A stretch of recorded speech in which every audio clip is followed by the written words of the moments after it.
Graça e paz. Estamos de volta com a nossa série sobre a história do homem. Neste vídeo iremos falar sobre aliança e fé, o chamado de Abraão. O nosso texto base se encontra no livro de Gênesis capítulo 12 versículos de 1 a 3, e na carta aos Gálatas capítulo 3 e versículo 16. Após a promessa da redenção anunciada ainda no Éden, a história bíblica passa a revelar, de forma progressiva, como Deus conduz o seu plano salvador na história humana.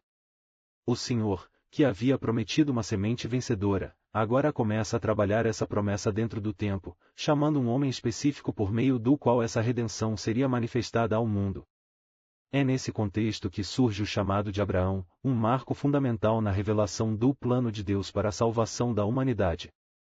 Em Gênesis capítulo 12, Deus chama Abraão a sair da sua terra, da sua parentela e da casa de seu pai, direcionando-o a uma terra que ainda lhe seria mostrada. Esse chamado não se baseia em méritos humanos, mas na soberana iniciativa divina. O Senhor faz promessas claras, faria dele uma grande nação, o abençoaria, engrandeceria o seu nome e, por meio dele, abençoaria todas as famílias da terra. Essas palavras revelam que o plano de Deus sempre teve um alcance universal. Embora a promessa comece com um homem e sua descendência, seu objetivo final é alcançar toda a humanidade caída. O elemento central dessa aliança é a fé. Abraão não recebe um mapa detalhado, nem garantias humanas visíveis.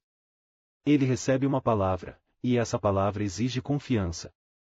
A obediência de Abraão ao chamado divino demonstra que a relação restauradora entre Deus e o homem se dá pela fé, e não pelas obras. Essa verdade, revelada ainda no início da história bíblica, será reafirmada ao longo das Escrituras, culminando no ensino apostólico de que o justo viverá da fé. A promessa feita a Abraão carrega em si algo maior do que a formação de um povo ou a posse de uma terra. Quando Deus declara que, por meio da sua descendência, todas as famílias da terra seriam abençoadas, ele aponta para algo que transcende o contexto imediato da história patriarcal.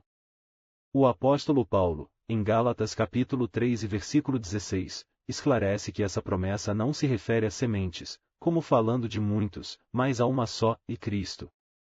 Assim, a aliança com Abraão é, em sua essência, cristocêntrica.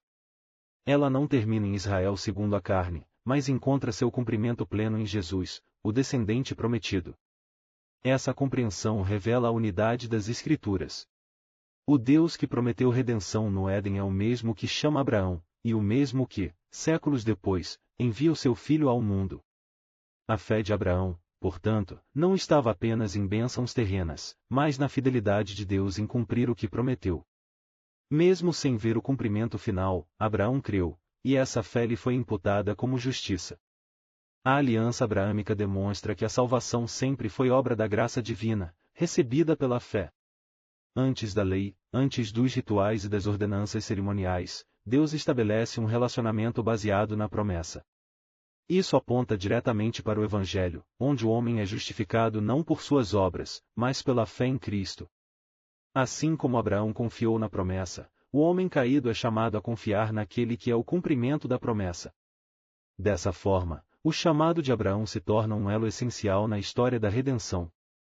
Ele liga o Éden ao Calvário, a promessa à realização, a fé antiga à fé cristã. A semente prometida não é apenas um conceito teológico, mas uma pessoa real, enviada no tempo certo para restaurar o que o pecado havia destruído. Em Abraão, Deus inicia publicamente o caminho da redenção, em Cristo, ele o consuma plenamente. Bom, chegamos ao final de mais um vídeo e nos encontraremos em breve falando sobre a lei e o sacrifício, a conscientização do pecado. Até lá!